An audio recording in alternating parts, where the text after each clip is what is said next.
Vamos a seguir. Ay, odio esas cortinitas, todas las saqué.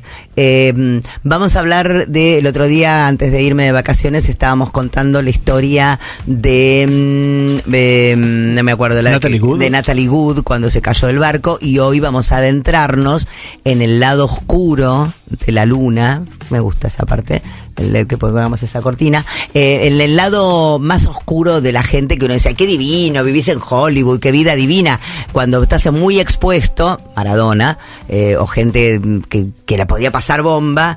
No siempre, los demonios son mucho más profundos, cuando a veces, cuando tenés demonios, el demonio te va a seguir a donde sea. Vamos a hablar hoy de la historia de Drew Barrymore. Drew Barrymore, ¿saben cuál es? ¿Se acuerdan de E.T.? La película E.T., ¿la vieron? Bueno, la rubiecita divina, que era una nena preciosa. La nenita más chiquita, que fue creciendo, que es una diosa, que se convirtió en productora, es una actriz, hizo Los Ángeles de Charlie y todo lo demás. Pero la historia dice lo siguiente: alcohólica, adicta a los 10, en rehabilitación a los 13 y emancipada a los 14. Como Drew Barrymore, como ella rompió ese destino fatal que le tocaba. Llevaba un vestidito rosa, una colita de caballo atada con un moño de raso. Se había hecho famosa por Gertie, la adorable nena de E.T., de Steven Spielberg, una película, la cuarta más exitosa de todos los tiempos, en la que todos los personajes eran divinos. Pero Drew Barrymore te enamorabas de ella directamente. Tropezó al entrar al estudio del popular programa de John Carson, pero le explicó risueña que era por culpa de sus zapatos nuevos. Cuando estaba vestidita, con el vestidito rosa, con la colita de caballo, claro, imagínate, la pendeja la había roto toda con la película esta de Steven Spielberg. Esperé toda mi vida para conocerte y finalmente estoy en tu show. Entonces le reveló a Carson que estaba usando paletas postizas para tapar el agujero de los dientes de leche que se le acababan de caer.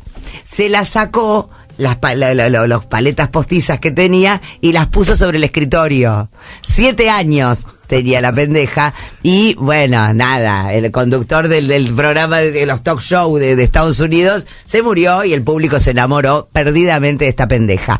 El año pasado, Barrymore, que hoy es el cumpleaños número 46, rescató aquel reportaje en una edición en la que se entrevista a sí misma para promocionar el lanzamiento de su talk show por CBS. En 1982, nadie sospechaba que detrás de esa niña prodigio había una historia familiar de violencia, abandono y alcohol que la expondría antes de los 10 años a excesos inimaginables para la mayoría de los adultos. Pero verla sentarse ahora frente a su propio yo de esa época es un recordatorio de los altibajos y revanchas de una vida que la actriz y productora puede mirar con el orgullo de los sobrevivientes. Olive, mi hija, tiene 7 años, entonces esto es muy personal, porque le hablo también a ella. Estoy agradecida del viaje que nos trajo hasta acá, dijo Drew Barrymore. Drew tenía apenas 1 año más que su hija cuando su madre y entonces manager, Jade, empezó a llevarla con ella y sus amigos a fiestas en el mítico Club 54, Estudio 54, ¿se acuerdan? En Nueva York. Por lo menos 5 veces a la semana la pendeja con... ¿Cuántos años? Con 7 años, 8 años, se iba a Estudio 54. La madre, dice, era una groupie. La madre de Drew Barrymore, y la familia del padre, todos alcohólicos. Se había separado de su padre, el actor John Drew Barrymore, un alcohólico violento y abusivo que había heredado el nombre, el oficio y la patología de su progenitor. O sea, heredó todo del padre. El nombre, ser actriz y darle al escabio. La primera cerveza se la dio Robert Downey Jr., Qué fuerte. Lo amamos a Robert Downey, pero a una nena de 10 años no se le da cerveza. Antes de los 10 años le dio Robert Downey Jr. su primera cerveza. Barrymore ya había probado la marihuana, comenzó a tomar cocaína como parte de su rutina en el club Silver Lake, uno de los lugares favoritos de Jack Nicholson y Madonna.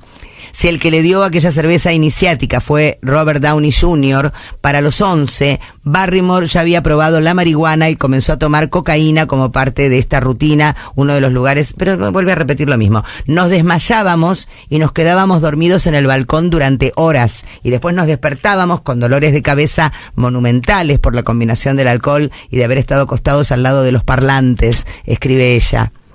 una nena de 11 años, ¿ok? Chupaba, se entraba, le daba a la frula y de pronto se quedaban dormidos y con dolor de cabeza, pero no solamente por el sonido de los parlantes, sino porque a los 11 años meter en el cuerpo, a cualquier edad, pero a esa edad peor todavía. También cuenta que se ahorraba que lo que le daban para los taxis en las películas, yendo en rollers a todos lados. El efectivo era valiosísimo para las salidas nocturnas. Drew pasó 18 meses internada. A los 12 ya había estado en rehabilitación y fue una de las caras de la campaña contra las drogas de Nancy Reagan. Pero a los 13 sintió que tocaba fondo en serio. A los 13, por primera vez, le había robado la tarjeta de crédito a la madre en Nueva York y sacó un pasaje a Los Ángeles, donde entró a su casa con una amiga y se fue manejando el BMW. Se fueron de shopping drogadas y manejando. Los tabloides se iniciaron una fiesta con la nueva muñeca rota de Hollywood. O sea, siempre necesita Hollywood tener uno de estos. Nosotros solamente lo tuvimos al Diego para todas estas cosas. Para lo bueno, para lo malo, lo pusimos a él en todo, ¿no? Fue él, no tenemos actores de Hollywood a los que le ponemos estas cosas, o sea, lo dejamos pasar. La merca en los políticos, la merca en los actores, la dejamos pasar. Pero en un negro que llegó, sí, lo matamos. Vivía muy enojada porque sabía que estaba tremendamente sola. Mis padres no estaban, no me podían manejar, pero mi mamá me encerró en una institución mental. Eso me dio una disciplina impresionante, fue como un entrenamiento militar y fue horrible y oscuro y largo, pero lo necesitaba. En total, Drew pasó 18 meses internada. Por entonces, una parte de ella pensaba que se iba a morir a los 27. La otra se aferró a lo bueno y decidió contar su lucha para que no lo hicieran los demás. Realmente quería limpiarme, no quería convertirme en un cliché. Cuenta ahora, aunque también admite que nunca se volvió abstemia. Ya había tenido demasiada severidad en mi vida. Elegí la moderación y el balance, que no todos pueden. Porque no todo el mundo que ha sido alcohólico puede tomar. Si pudo hacerlo, la verdad que es impresionante. Si puede elegir hasta cuándo, hasta dónde. Al salir de la clínica tomó otra determinación. Había llegado hasta ahí porque era demasiado precoz y no había nadie alrededor para cuidarla. Era tiempo de cuidarse sola. Me emancipé de mi madre y me convertí legalmente en una adulta. Barrymore cuenta que fueron los profesionales de la institución los que sugirieron que si iba a volver al mundo, iba a estar mejor por su cuenta. Mis padres no me habían enseñado a respetarme. Lo aprendí ahí adentro.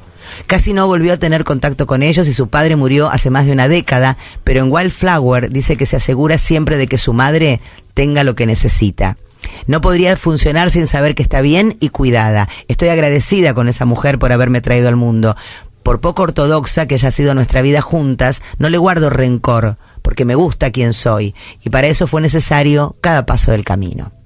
A los 15 no era fácil sacarse el mote de juguete roto. Los directores de casting se reían de ella, nadie confiaba en su recuperación. Lo que hizo fue aceptarlo. Trabajó como moza en restaurantes, limpió baños, aprovechó uno de los pocos consejos que le había dado su padre: no tener expectativas. Y aprendió a tolerar que le preguntaran si había sido Drew Barrymore y a contestar que sí, y que todavía lo era. 3 años después, a los 17, volvió al cine con un papel a la medida de su imagen pública, la adolescente peligrosamente sensual del thriller Poison Ivy de 1992. Un poco más tarde posaría desnuda para Playboy. Para los 20 estaba cansada de interpretar chicas malas. Creó su productora, Flower Films, con la que pronto protagonizaría éxitos como Jamás besada del 99. Fuera de la ficción, en cambio, su vida sentimental era bastante más agitada que la de su Josie Grossi. Se casó a los 19 con el dueño de un bar, pero se separó un año después. Tuvo una larga relación con el baterista de los Strokes, Fabrizio Moretti, y volvió a casarse en el 2001 con el comediante Tom Green, aunque el matrimonio duró menos de 6 meses. Sus prioridades cambiaron por completo cuando tuvo sus hijas Olive y Frankie con su tercer marido, el actor Will Koppelman, con quien estuvo casada entre el 2012 y el 2016. Siempre supe que no iba a repetir los errores de mis padres. Sabía que nunca le iba a hacer eso a un niño. Esto creo que termina acá la historia. Impresionante. Me parece que me faltaba una hoja. ¿Eran 2 hojas o 3, papito? No te veo para nada. Impresionante. Increíble la historia de Drew Barrymore. una chica que a los 10 años tomaba alcohol, iba a bailar a Estudio 54 y a los 11 años ya tomaba merca y a los 12 fue ingresada por primera vez para desintoxicación. Solita, cómo se pudo rehacer a sí misma, cómo pudo salir del infierno. Si querés, podés.